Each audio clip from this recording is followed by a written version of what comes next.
இப்போ ஒரு அதிமுக தொண்டர் மறைந்த முன்னாள் முதலமைச்சர் ஜெயலலிதா அம்மையார் தன்னோட கனவுல யாருக்கு ஓட்டு போடணும் அப்படிங்கறத பத்தி சொன்னதா இப்போ ஒரு பரபரப்பு செய்தியை வெளியிட்டிருக்காரு. தமிழ்நாட்டோட முன்னாள் முதலமைச்சர் தான் செல்வி ஜெயலலிதா அம்மையார். இவங்க கடந்த 2016ஆம் ஆண்டு செப்டம்பர் 23ஆம் தேதி தன்னோட உடல்நிலை பாதிக்கப்பட்டு சென்னை அப்போலோ மருத்துவமனையில் அனுமதிக்கப்பட்டாங்க. இவங்க கிட்டத்தட்ட 75 நாட்கள் அப்போலோ மருத்துவமனையில் சிகிச்சை பெற்று வந்தாங்க.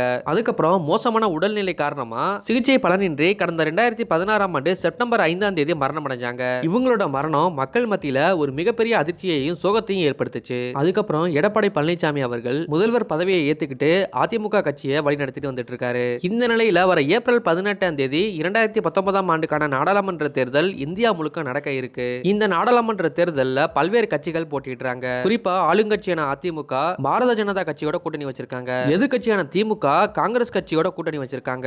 இப்போ இந்த இரண்டு மிகப்பெரிய கட்சிகளுக்கும் ஒரு கடும் மோதல் ஏற்பட்டிருக்கு. இப்போ எல்லா கட்சிகளோட தலைவர்களும் வேட்பாளர்களும் அவங்கவுங்க தொகுதியில அனல் பறக்கும் பிரச்சாரம் நடத்திட்டு வராங்க. இந்த 2019ஆம் ஆண்டு நாடாளுமன்ற தேர்தல்ல எந்த கட்சி ஜெயிச்சு ஆட்சியை பிடிக்க போறாங்க அப்படிங்கிறது ஒரு மிகப்பெரிய கேள்விக்குறியா இருந்துட்டு இருக்கு. அது மட்டும் இல்லாம இன்னும் ஒரு நாள்ல தேர்தல் அப்படிங்கிறதுனால இன்னையோட எல்லா கட்சிகளும் பிரச்சாரம் பண்றதை நிறுத்திக்கணும் அப்படின்னு இந்திய தேர்தல் ஆணையம் உத்தரவிட்டு இருக்காங்க. இந்த நிலையில ஒரு அதிமுக தொண்டர் ஒரு பரபரப்பு வீடியோவை வெளியிட்டிருக்காரு. அதுல அவர் என்ன சொல்லியிருக்காருன்னா, மறைந்த என்னோட முதலமைச்சர் அம்மா என்னோட கனவுல வந்தாங்க.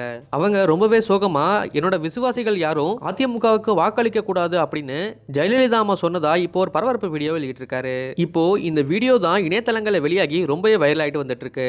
இந்த செய்தி அதிமுக தொண்டர்கள் மத்தியில ஒரு மிகப்பெரிய அதிர்ச்சியை ஏற்படுத்தி இருக்கு. இந்த வீடியோ பத்தினா உங்களோட கருத்துக்களை எங்களோட கமெண்ட் பாக்ஸ்ல போஸ்ட் பண்ணுங்க. இந்த வீடியோ உங்களுக்கு பிடிச்சிருந்தா லைக் பண்ணுங்க, ஷேர் பண்ணுங்க.